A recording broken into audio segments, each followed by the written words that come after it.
Hi, again, andito na naman tayo to share experience na nararamdaman ko na kailangan malaman ng mga backyard farmers, the neglected backyard pig farmers. Kumakailan lang, meron tayong tinulungan, tumawag sa akin. It's been 24 hours na nagle-labor ang baboy, yung sawa niya, na kung saan hindi pa rin lumalabas.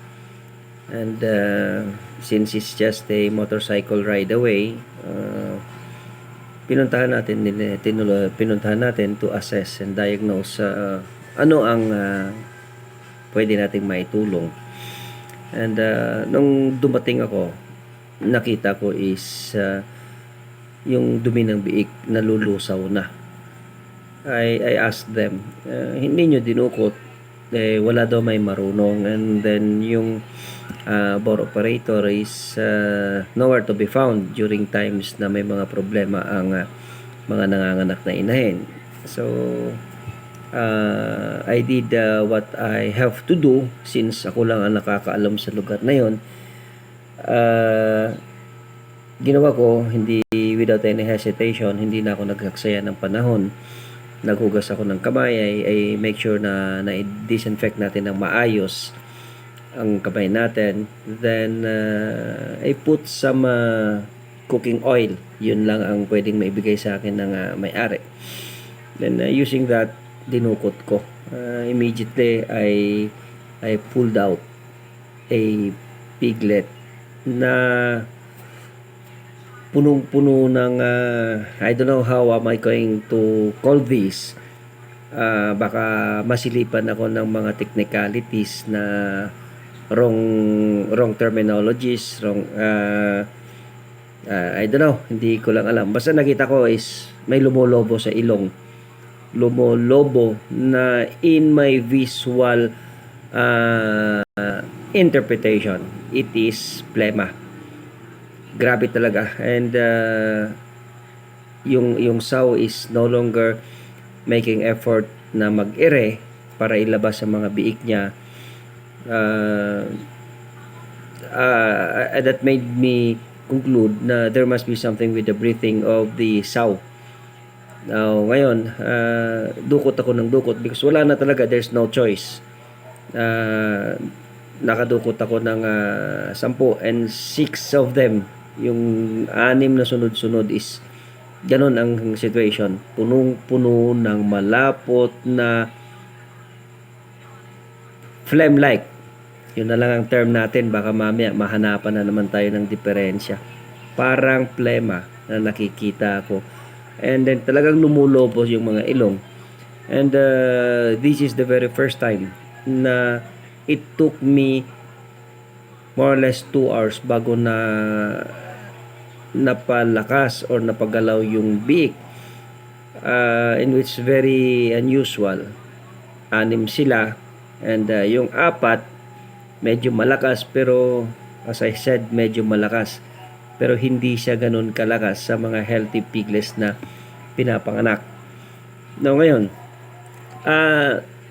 I have my conclusion with the situation is bakit merong sipon ang biik lumalabas pa lang. I am talking as a layman from the veterinary field, veterinary world. Ang nakikita ko doon is sipon.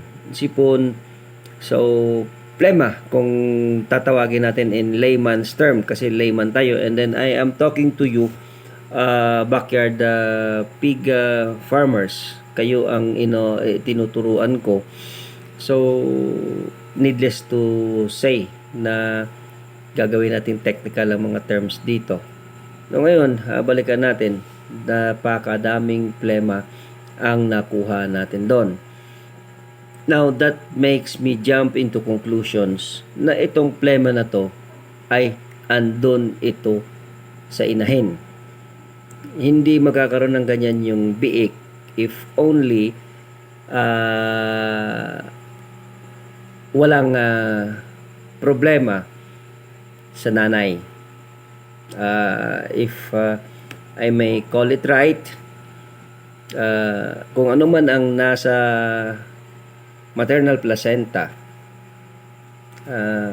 just correct me kung mali yung mga terminologies ko, yung sa maternal placenta na ipapasa niya dun sa fetal placenta, in effect na contaminate ang mga biik.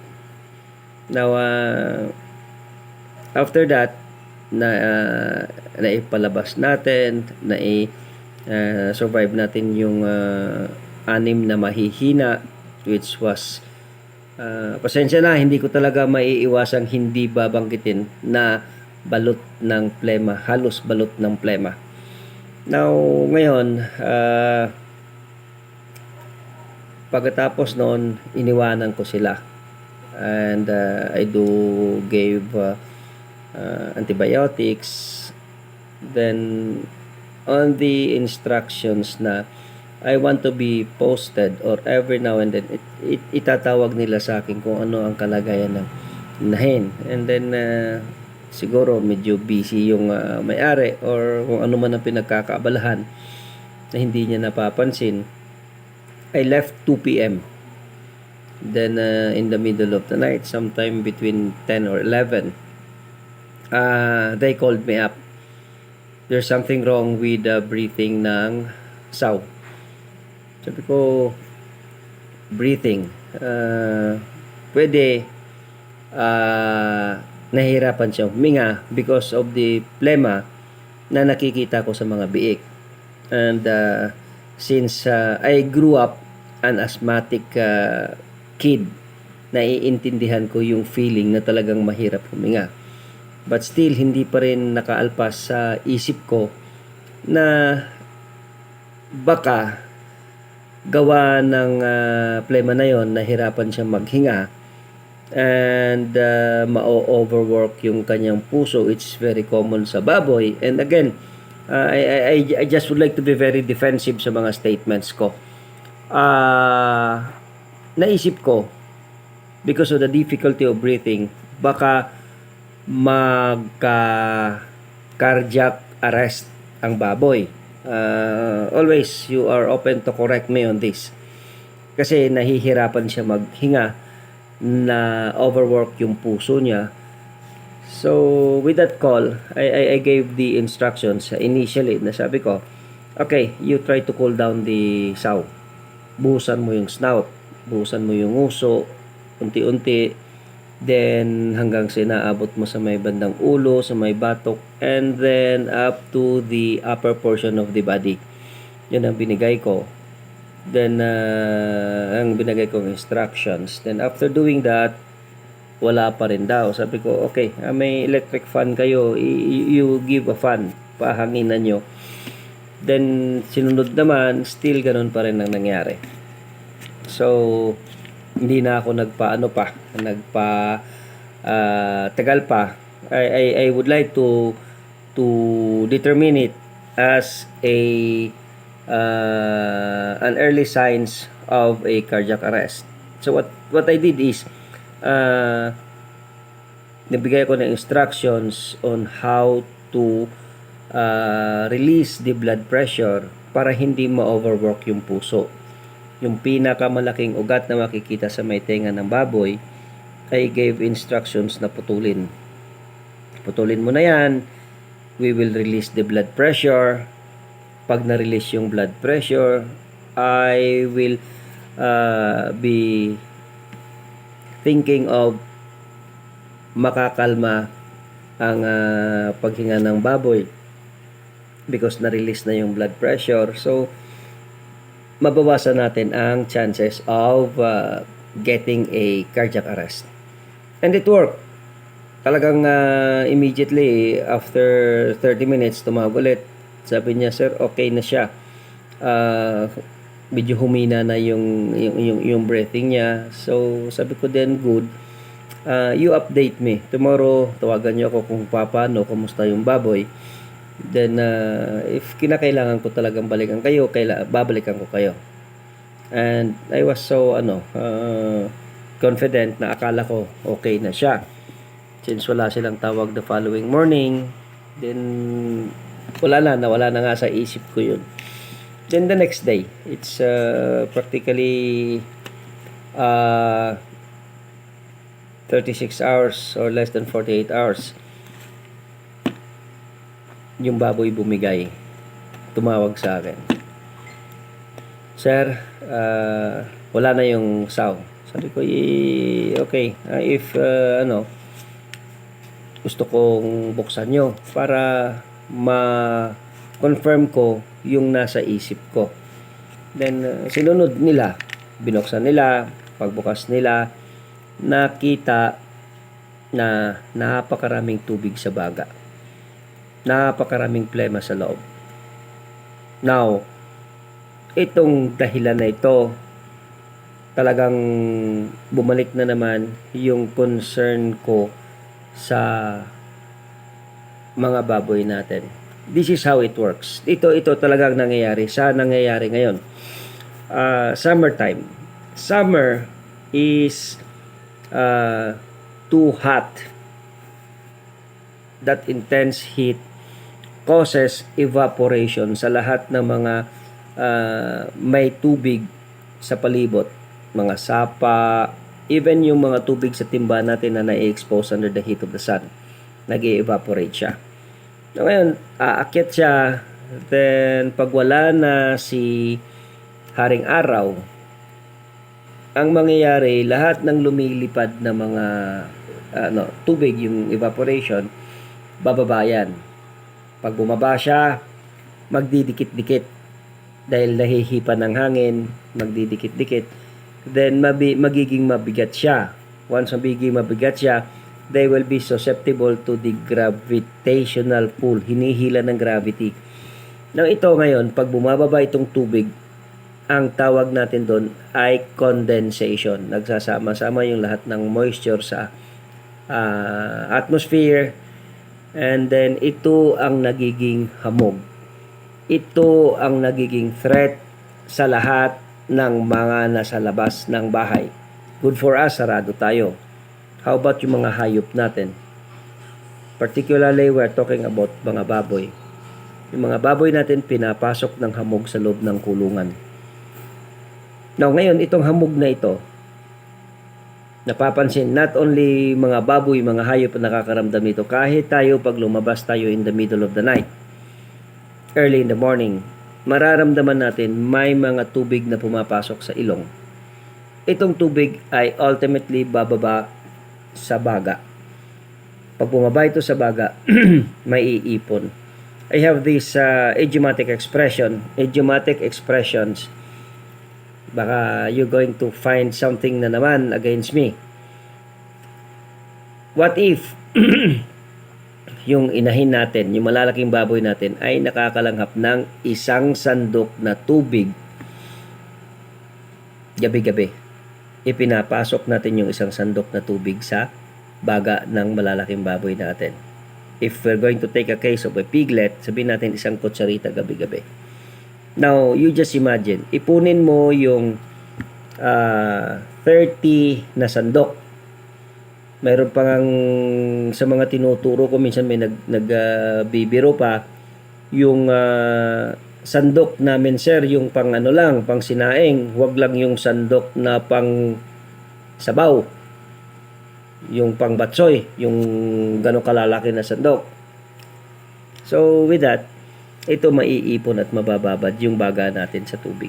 Now, sa katagalan na nabababad, mas imagine 30 na sandok, ilagay mo sa timba, ano kadami yun. Yun ang nagiging laman ng baga. Mabababad, masisira yung lining ng ating baga, and then magiging madali siya masira. Pag nasira siya, it will be prone to bacterial infections. Kukut-kutin na siya ng bakterya. Good if ang mga strain ng bacteria na pumasok is yung mga hindi ganun ka-fatal. Na minsan naman kung pinabayaan mo talaga, isang buwan bago mamamatay. But there are strains ng bacteria na 2, 3, 4, 5 days without showing any indications, walang symptoms, walang signs, mamamatay na lang yung baboy natin. So ito ang gusto ko talagang ituturo. At sana ma-review nyo ang lahat ng mga tinuturo ko sa Pig Encyclopedia. I call it is my own preference na ganoon tatawagin yung vlog ko, yung channel ko. Because yan ang gusto ko. Na ngayon, ang tinuturo ko dun, we will have to heat up the pen. Ang mainit na kulungan ng baboy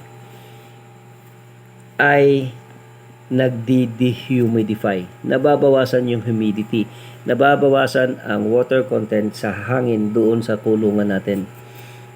You do anything. Lahat ng pwede natin gawin. Mayroon tayong tinuturo sa ibang vlog natin na artificial heater. You do, lagyan mo ng mga incandescent bulb. Incandescent bulb will do the heating up of the pen. Pag mainit, hindi lalapit yung high humidity, high humid na mga hangin.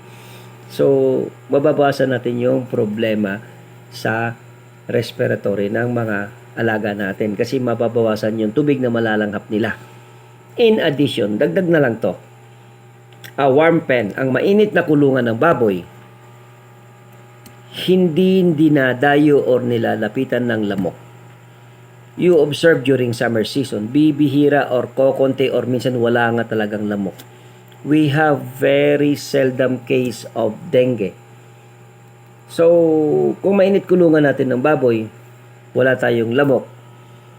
Ang pinakamalakas magdala ng virus, bacteria, and parasite sa mga alaga natin ay ang lamok. Now, you just imagine kung gaano kaganda ang mainit na kulungan natin ng baboy. May mga concerns pa rin tayo minsan sa mga hindi naman siguro kailangan pa initin pa, malalaki na yan, malalakas na yung resistensya. And doon tayo nagkakamali. Hindi natin talaga binibigyan ng magandang focus. We must always be on preventions. Mas pabor sa ating backyard farmers if we prevent all chances na magkakasakit ng baboy. Kasi kung magkakasakit ng baboy, wala tayong kakailanganing kung sino pa na magagamot ng baboy natin. Hindi tayo bibili ng gamot. Walang kikita. Ang kikita tayo. So, for now, ito lang ang mai-share ko sa iyo. The part 1. Ang paano natin maiiwasan ang tatawagin ko na lang pneumonia. Bahala na kayo kung you will take this thing against me. Tatawagin kong pneumonia, maiwasan natin ng pneumonia dahil pumapasok, I am very sure pumapasok yung tubig sa baga on a nightly basis during times na hindi natin pinapainit ang kulungan natin ng baboy. Sa kontra, sorry, I have no choice. Wala akong maiisip na ibang salita kundi ito lang. It is pneumonia. Now ngayon, ang next topic natin, the next topic natin sa part 2 ay paano ito naihahawa sa biik. Paano ito naililipat sa biik that would extend kahit na ilabas na yung biik sa inahin. So, this is all for now. Maraming salamat sa pagbigay nyo ng panahon para pakinggan ang learnings na matutunan nyo sa akin. This is a give and take. You may learn from me, I might learn from you through your questions. Yung mga experience nyo, pag tinatanong nyo ako, I will think of an idea kung paano ko maipapaliwanag na hindi lang ikaw ang masasagot ko, and I will be answering the questions na ibinabato nyo sa akin para malaman ng lahat. So, this is all for now. Watch for the next series. This is the engineer. Bye.